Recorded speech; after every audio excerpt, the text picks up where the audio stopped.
So hello everybody, I'm so happy to be here, and I have to say that I've learned so much from all the previous speakers. And I am Kate Birch, and I am going to be presenting messages from the coronavirus nosode.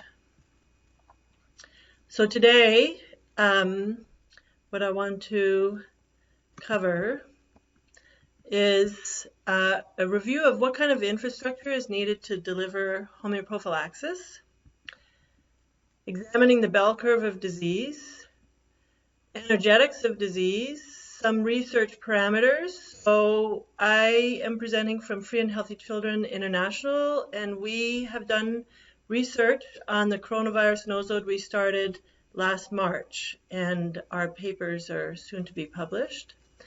We're going to look at what are the toxicological, proving, and cured symptoms of the remedy, and how do nosodes work in the collective. So Free and Healthy Children International started in 2011, and actually the seeds to that was started in 2009. And last year we published our long-term homeoprophylaxis study with children, and this is the book that has 3 different articles on it, and 2 of them were published in the Similia Journal of the Australian Society of Homeopaths last year. And doing this research and setting up the infrastructure of Free and Healthy Children International allowed us, or poised us, to be in the exact position to when the coronavirus epidemic started last year. We were able to, in about 2 or 3 weeks' time, disseminate and start registering people. So we have a membership, and our membership platform has all the families that have had their children signed up to do homeoprophylaxis. So we already had a mailing list of about 1,200 people, and right away when the nosode was available, we had the infrastructure and we started this. So I want to just have this as a sort of view of what does it look like to apply homeoprophylaxis? What structures need to be in place in order for this kind of research to do, a delivery mechanism, and so on and so forth. And I would say that homeopathy works with the individual, and then there's, the practitioners that are there working with the individual, and then we have our societies and so on and so forth, and a beginning or emerging community that's looking for ways to prevent infectious disease or activate, and where we are need the most help or the most transformation is in the public policy. So is vaccination the only model that the public policy currently is able to, they've got all of these systems in place, but there needs to be room for other options. So our research is summarized in 3 videos, and these videos are found on our website, and if you haven't watched them, please watch them after. I'm not going to go through the research so much. I'm going to go through what the message is of the coronavirus nosode is, and that's not clearly explained in the videos because the videos are just really the facts, the numbers, and so on and so forth, how it came through. And these were also published in January, so they're not the final numbers. The 3rd one is the most one that's like off in numbers, and it's less than the numbers that we actually have. Just know that there will be a new one coming out with the amended numbers on there, but it gives the construct of how we did our research. And there's 2 papers to be published. One is coming in the American Homeopath in the next month, and it's a synthesis of induced and cured symptoms of the coronavirus nosode, Novus-CV, in homeopathic dilution in humans.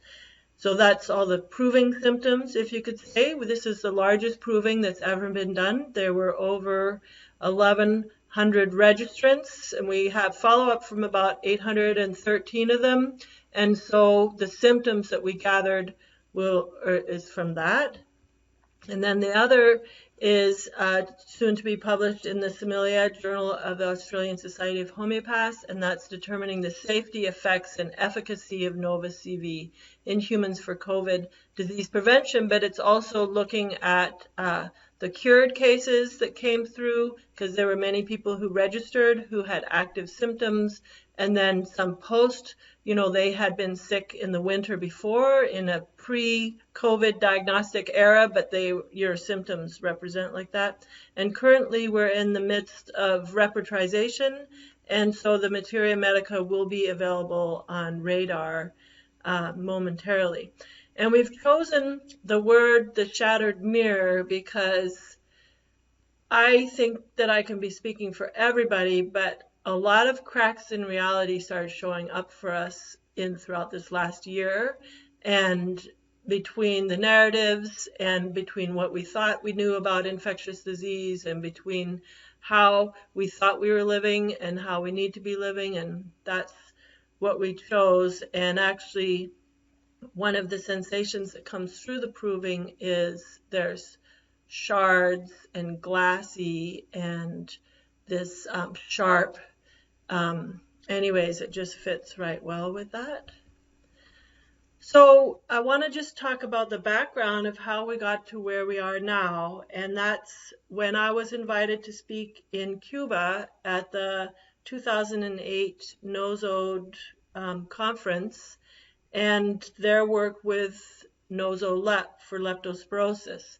And I want to just review two aspects of that. One was I was struck by the integrity of the governmental system all the way from the Finlay Institute, which was a WHO vaccine manufacturer who created the nosode, to the Ministry of Health, to the Ministry of Sciences, to the Public Health Ministry, to the clinics, where within a 2-week period, they were able to make over 2 million doses of nosoLEP and administer. They had 3 provinces where they did their application, in Holguin, Las Tunas, and Gama. And every fall, the hurricanes come through Cuba. And as the hurricanes, they actually move right along this path.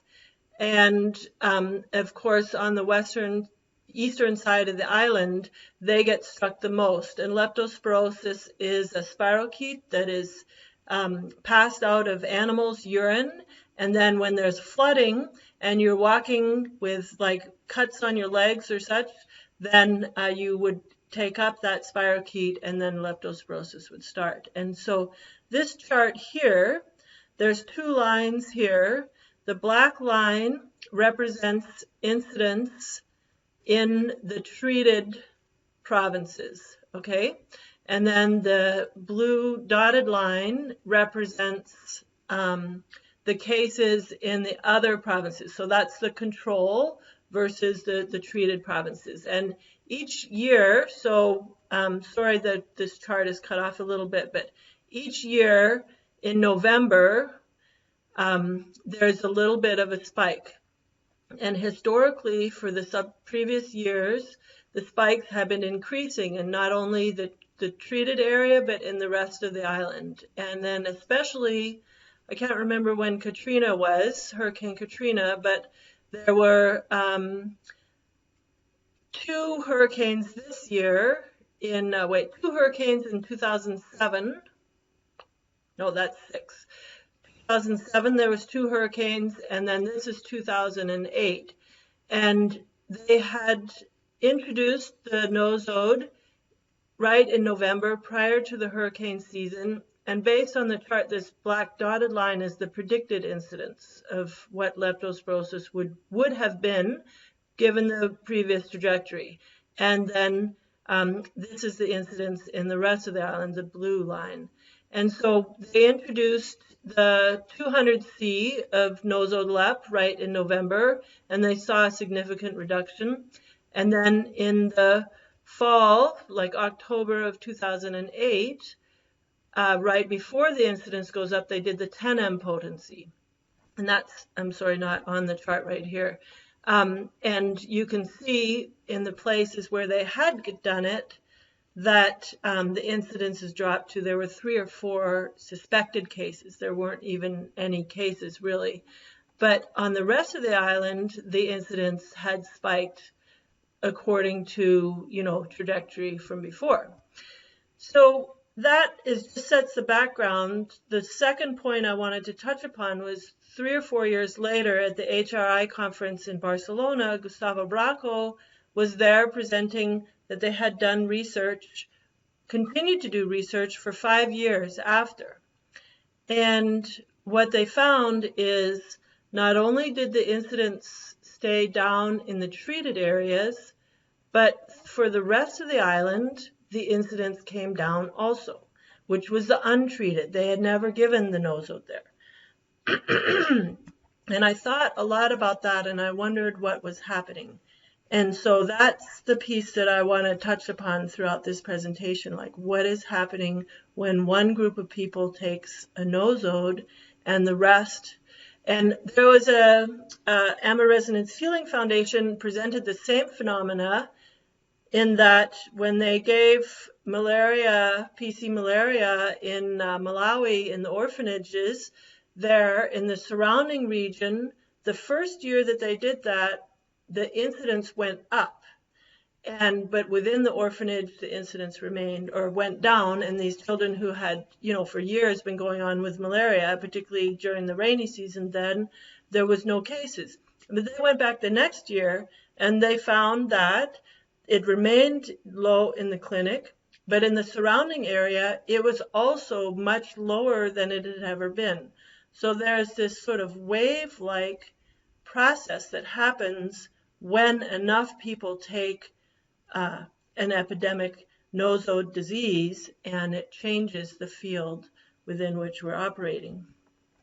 So we just want to look at what would be a normal bell curve of disease, and cases increasing, and then at some point there is a socioeconomic, cultural, behavioral shift or an energetic phenomena that happens within the population, and then immunity begins to develop. And what we have with a nosode is, or with the understanding of an epidemic, that there's a collective susceptibility and a collective disease state, and we are all in the midst of this collective evolution as we're struggling through what does this mean for us and humanity and so on and so forth. And with the HP dosing, what we're able to do is create a posidemic by enough people taking the remedy to get to the other side to actually open up or crack open what that developmental stage is within the human that needs to evolve. And that in itself, if it's done at a high enough number, can change the epidemic. So accordingly, this statement is true. The acute disease process or fever is a short-lived manifestation of the struggle between the ego and the forces of heredity, that is, those limiting aspects of our constitution, or reality. So there's something in front of us that the ego doesn't want us to see or understand, or how can we reconcile that? And the presentation yesterday on the anthroposophical point of view fits right in here, is that there is a struggle, and our immune system is trying to balance out, the higher worlds with the lower worlds and reconcile those places of how we've been living. And the key is what is it that we've been trying to reconcile? What is it that coronavirus is talking to us about? So I also want to just look at this. So these were the cases worldwide, and beginning of the introduction of vaccines, starting in Israel, I guess, and United Kingdom. And then slowly, as more and more vaccines are being introduced, there's a phenomena. So I would say like January right here is where that incidence of vaccines is increasing, and now we're looking at this spike. So what is exactly happening? And I would say that we're in a different epidemic now. We're in an epidemic of the vaccine phenomena, And so to get to the other side of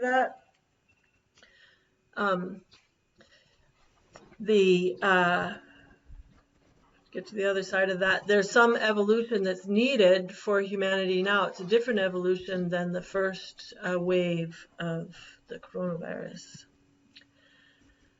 So these are questions to answer. What is the source of the epidemic? So what is ailing humanity? And what is the largest meaningful totality? So in looking for, genus epidemicus model, we're trying to find remedies that will correspond with the symptom presentation or the mental emotional struggle or so on and so forth. Also, what is infectious disease? I would say that what is being purported is a model that justifies or satisfies the public health application as opposed to the true nature of infectious disease. But also, what is contagious disease? So is it true that COVID is contagious? Or is it just an internal process that's happening with a particular individual, and you just have a whole bunch of people that are having the same process, and that we're in a kind of collective phenomena that makes it look like we're passing it from one person to another, but is that really what's happening? What are viruses? What's a nosode? And doing a proving certainly of a nosode in the middle of an epidemic is entering into the eye of the storm. And from that perspective, we're able to see a few things more brighter.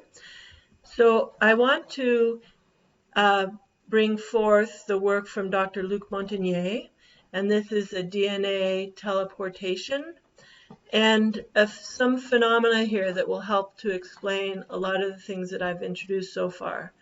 So Dr. Luc Montagnier discovered the HIV virus in the mid-90s, and he continued to research this virus, and somewhere in around 2000 or 2003, he presented this paper at the Berlin Conference on AIDS in 2005, that when you diluted a solution at a 10 to the 6 times,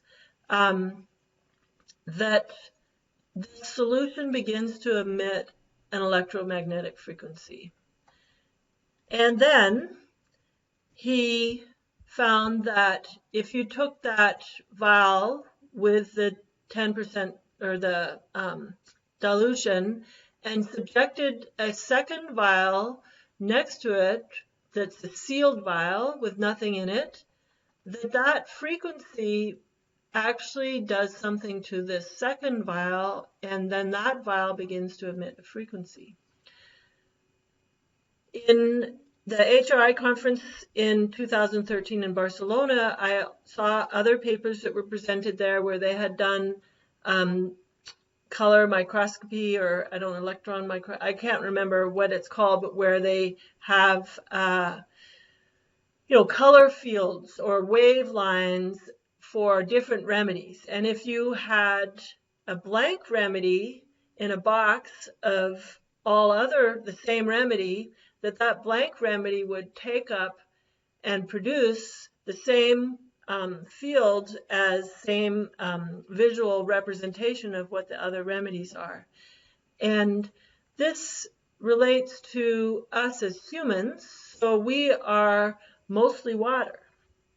And that water of our body is susceptible and responsive to frequencies. So we know this also from 5G applications. So what happened with 5G in Wuhan and Iran and in Italy and in the UK and in New York City and all the places where there's super high incidences?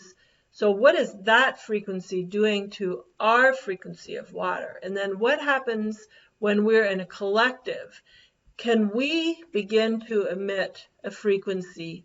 Hahnemann said that because he lived prior to actually identifying viruses or bacteria, but he said it's like a magnetic field. You walk in a room, and if there's somebody sick, there's a magnetic transference that happens. And I would say that all of that corresponds with this. And so this begs the question of what's happening with vaccine shedding.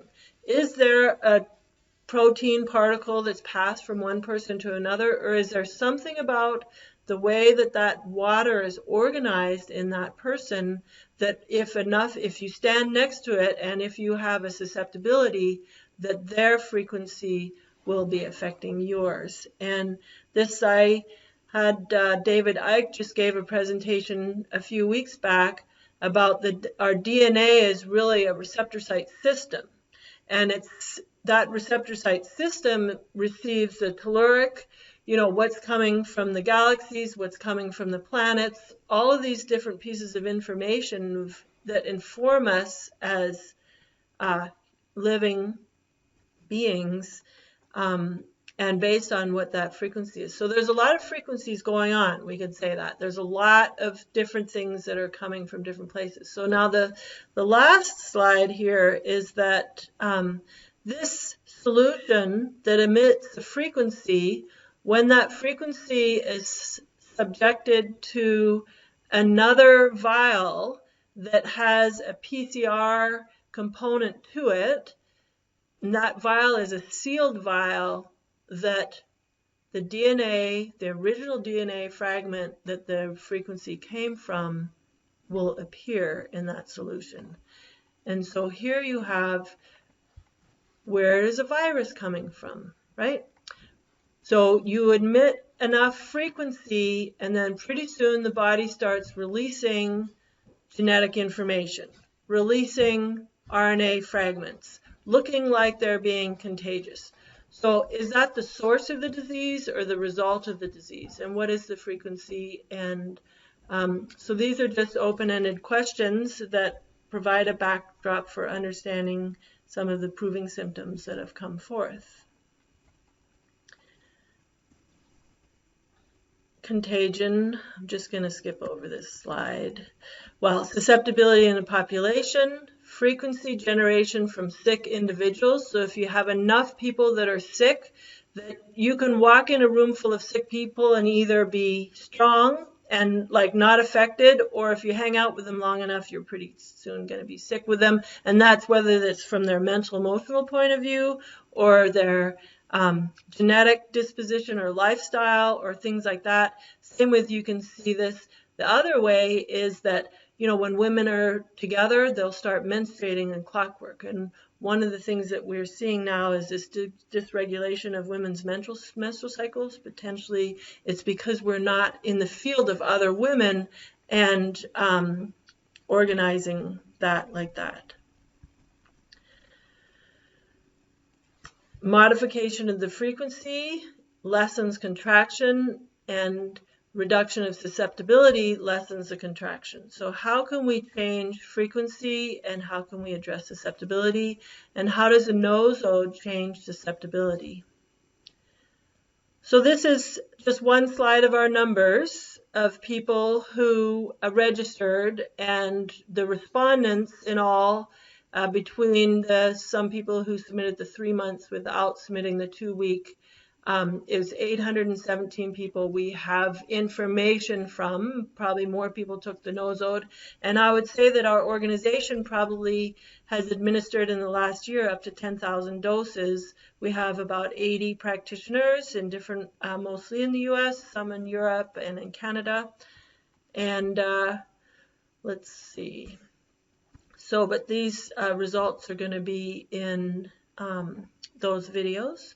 So the source of the remedy, it comes from Wuhan. It was procured in January from the nasopharyngeal and alveolar discharges in active immune process of 13 different individuals. It was independently lab verified. And that nosode, when it's coming from an active disease, it doesn't really matter if we've identified whether it's a virus, whether it's just a strand of RNA, is it an exosome, somebody discharging non-functional RNA. But what happens within that discharge is not only the genetic sequence, but the immune response, so the cytokines, interleukins, and lymphokines, and all of that has information. It has information for the next person who's taking the nosode, and their immune system goes, oh, how can we activate or capitulate that same immune response? So with a nosode or with HP, we're actually not preventing disease. we are preemptively activating that disease process to move through that evolutionary cycle, but it's in a mild way that's not putting somebody's life at risk, like actually contracting the disease. And then it's potentized according to HP standards. And these were our directions. We started with a 1M potency, 3 pellets to be given on week 1 in the morning, and week 2, 3 pellets morning, noon, and night. Repeat upon definite exposure. And we, at the beginning, we never knew how big this was going to go. So we also have an email for everybody, and we said, come June, we started registration in March, so the registrants through March and April, and then come June, we said, okay, everybody repeat this 3 more times. And then we also had another announcement in the fall, because it seemed like when the flu vaccine campaign was up, cases went up, and that just for people to get on with it, to repeat it again, or to take the 10M. And all of us supervisors took the doses before we started administering to the public. And we also went up to the 10M before we introduced that to the public as well. And so here's a little chart of our dosing dates. With the concept of that bell curve, we were trying to get ahead of the bell curve. So the first dose was recorded, it was February 24th, and then the peak of the single dosing period was right here. So there's 2 lines on this graph. The black line refers to the death table on this side, and the red is cases. And this chart was, of course, just taken in January, so time has passed since then. But so the first single dose and then the triple dose. So we had effectively preceded the peak. What we had done, was it enough to make a change? So what's the stronger disease, right? A whole globe of people with ill thought and a few people taking a nosode. It seems a little out of balance. If we had been able to deliver 2.3 million doses like they did in Cuba, if we had the infrastructure to do that, what would the effect have been? And one of the, well, let's just carry on. So that was the email. We said to take whatever dose they had, and this was the fall time as well. And here is the introduction of the flu vaccines, where something else is happening, which may have looked like COVID, but it's flu anyways. So just this little number here is, so there were 63 people who were active when they entered. Between those 63 people, there were 776 acute symptoms, and then those were symptoms that corresponded with the coronavirus symptom picture, and then other symptoms that were just particular to that person. And then within the 2-week time, there were also symptoms that came and went. Okay, the symptoms that went away, so 746 symptoms went away, or no, let's see. This is actually in relationship with another slide, but there were many more symptoms that came on and went away. Anyways, this is a chart just of the tallies of symptoms. So change in symptoms, cured symptoms, went away.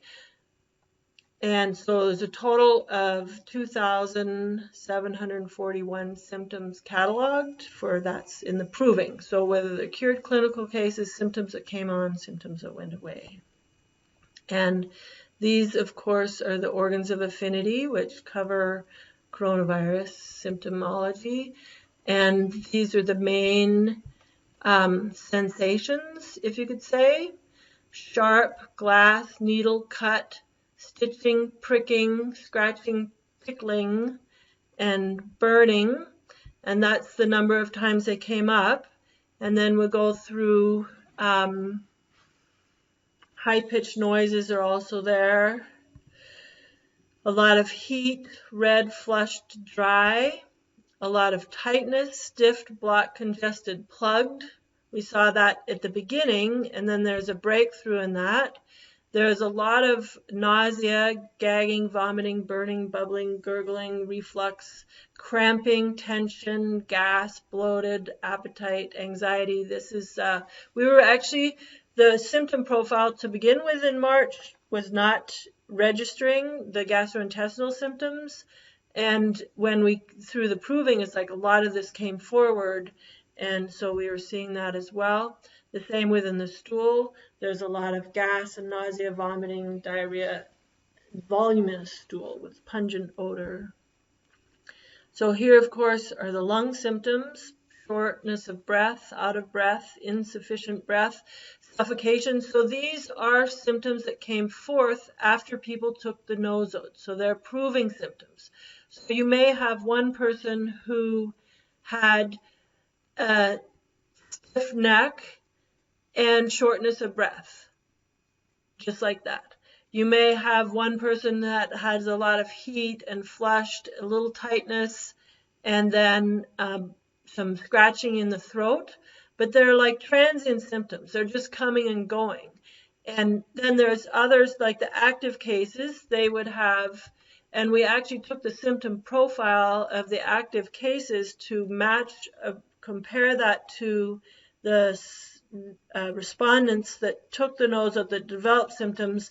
Is like, are there symptoms within the field of, the same symptom presentation? So we used that as the model to evaluate person by person where they were. And many people just had, belching gas and more stool or something, but they weren't sick. So these are proving symptoms, but they all fit within the same field here. So insufficient breath, suffocation, restricted, elephant on the chest, tightness. Of course, we know these are coronavirus symptoms. Slight, dry, minor, shallow, intermittent, occasional cough. The intermittent, malaria, miasm is there. There's so many symptoms that came and went, off and on, intermittently, punctuated in a way. It's like a cycling through phenomena. And then an incredible amount of sleep, increased sleep, deep sleep, profound sleep, and the fatigue level is just there. And some of this is confounded by, this was in March, so the whole world was on lockdown, and people who've been working 60 hours a week stopped working, and their bodies were just like, just need to sleep. So, but we do recognize the profound fatigue from the rest of the cases anyways. So we are tired. We've been working in a capitalistic system, working 40 to 60 hours a week, running all over the planet, doing, trying to make ends meet, and that's one of our problems. So here we are taking the nosode in the eye of the storm. And in April, one of our supervisors did a C12 trituration. So many people are familiar with the C trituration processes. Hahnemann did up to C3. There's C4 trituration, which gets you more into the mental, emotional, or spiritual realms. Paul Thoreau is his name. He says you go up to 32 and you've reached out into the galaxies. So C12 gets us to a certain level of consciousness. And so in addition to the supervisors having taken the nosode, we did this C12 trituration to say, what is this epidemic about? Please show us what to do. And our understanding is the nosode is the center point to the problem of the disease. This is larger than any particular plant or animal or mineral that may be on the planet, because the nosode has within it the directives for the pathogenesis, correct? So the first six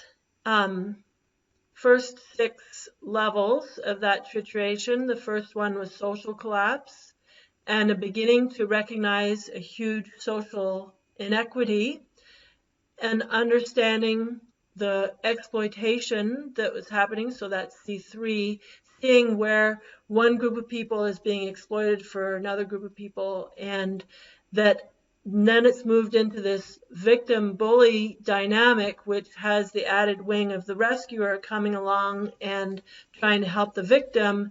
And we've been seeing this dynamic between the governments forcing us to do stuff and the people trying to fight up out of it, and us homeopaths thinking that we're going to come in and help people, and, or the vaccine, or, Bill Gates might be helping us, whatever.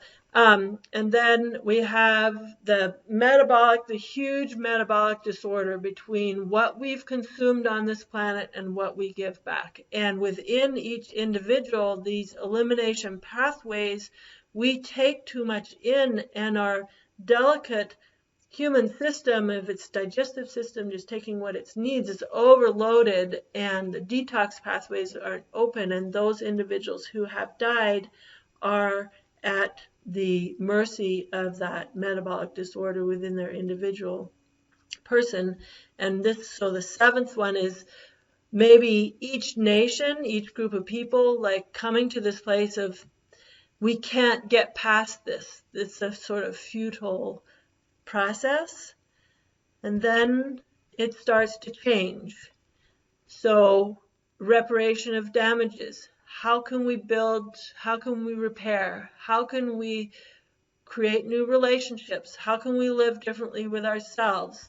Seeing through the lies, like a clarity is becoming, which then gives a potential for revolution. So we all saw this back in April, and I would say that we're somewhere, depending on where you live on the planet, we're somewhere right around here. And then there becomes a strengthening of the core. This is who I am. This is my immune system. Now I know how to live on this planet. This strength, like that. And understanding this lack and greed complex, then envisioning abundance, and a complete resetting of the nervous system to accommodate for this new transition. So this is really what our next steps are. It's going to probably, 6 months, a year, I don't know how long, the rest of our lives, we get to figure out the roadway there. Resurrection through balancing all systems and reduction of internal waste set up by the original imbalance. And so that is the message of coronavirus. And one of the steps along here is I myself, particularly when the vaccines were being introduced, is I can't help these people. I don't want to help these people. I've been working with vaccine damage for the 20 years of my 25, 27-year practice and trying to help, but yeah, I don't want to do that anymore. So here are some symptoms from the mental emotional state. Profound sensitivity, weeping, vulnerable, sensitive to reprimands, shame, and depression. A lot of fear and anxiety. Remember, this all came forth in March last year. Anxiety, overwhelm, nervousness, panic, fear of death, disease, losing the family. A lot of irritability. So we had everything from pregnant moms, infants, small children, to people in their 90s doing the research, the peak. So because of our population were families that wanted to do homeoprophylaxis for their young children, so of course the highest amount of people were in their 30s to 50s with small children and teenagers in their household, and then they're either new babies coming or grandparents or such like that. Inability to concentrate, lack of motivation, and brain fag. There's a lot that happens in the brain, complete utter exhaustion. And then some of the dreams, people began remembering dreams. Dreams of a better world with people more aligned with nature. Deep, colorful, full of messages dreams, vivid dreams. Dreamt she was in a house and a huge wave came like a tsunami that was going over the house. We were all freaked out and trying to prepare for what was to come next, but nothing happened. It washed over and past us.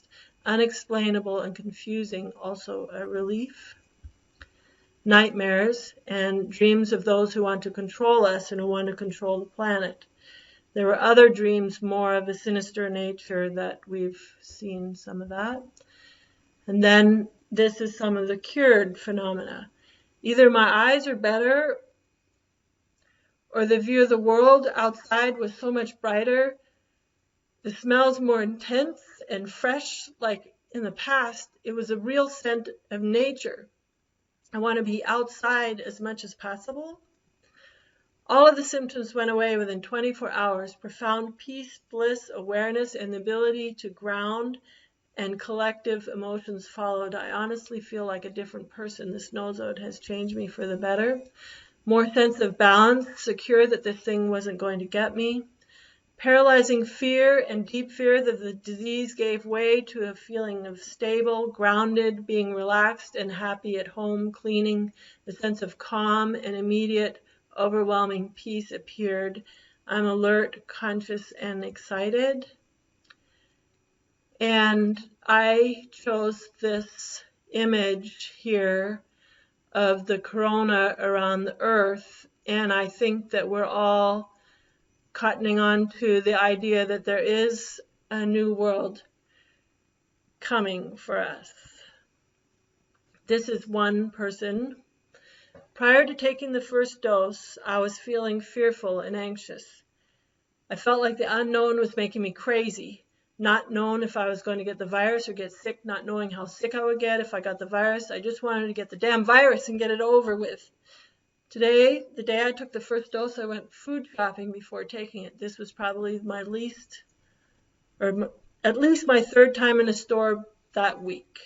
I got to the point in the store where the space became tight and there were no windows. My fear and anxiety started to come in, and I started to think about my shopping was sick. I felt vulnerable and exposed.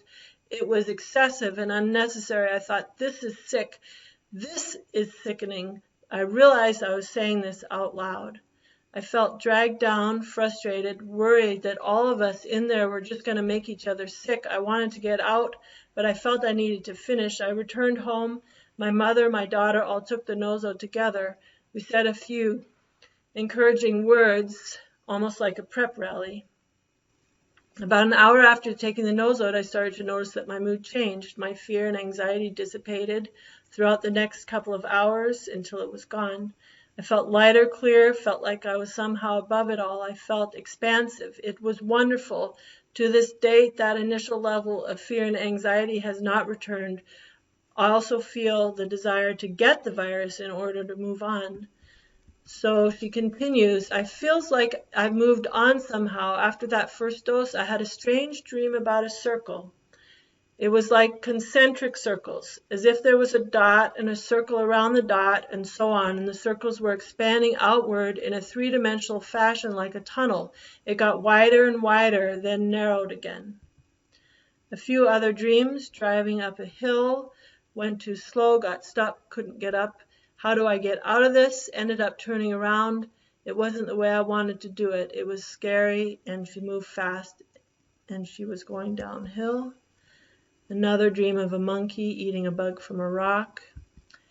And during that first week after the first dose, she became very aware of personal boundary issues, boundaries in relationships, need for boundaries, awareness of boundary violations. I would have previously paid no attention to. I would have just tolerated it. It seemed unbearable to me. Also, distinctions in the word usage was important. Clarity and communication. She was a social worker, so boundaries were a big deal. And these dreams, this story, this understanding is reflected in many of the things that I've been talking about here, where we have waveforms and individuals in their lives, and one individual having their own emotional experience next to another individual with their experience, and these waves intersecting. And this is a bit like infectious disease. One person is like, at what point does the field interfere? At what point does one person's infection become another person's contagion? And there's so much information coming at us. Who throws the first stone? Where do we find that still point? where these ripples and waves can calm down. Which is the stronger disease? Which one will overtake the next? So now we're in the vaccine shedding phenomena, which is by far the strongest disease, because before it was just random and happenstance, and now by people voluntarily stepping into that. So these personal boundaries, this immune system of ours, which is the one that defines our physical body within the environment that we live in, that in order to live, we need to be able to exert that. So taking responsibility for that, but also to be a barrier for the victim bully complex, to susceptibility, field of the initiation of the disease, where does that come from? Shedding of the vaccine, and then ultimately, if people are taking the nosode, we're creating another field, another wave, and spreading of consciousness like that. And my understanding is that this nosode has been a doorway to evolution, not only for those taking it, but theoretically for speeding up this whole process that we are in. So this is the end of my presentation, and I'm happy to take questions. Research into nosodes is one small step for humanity, one giant leap for mankind. There we go.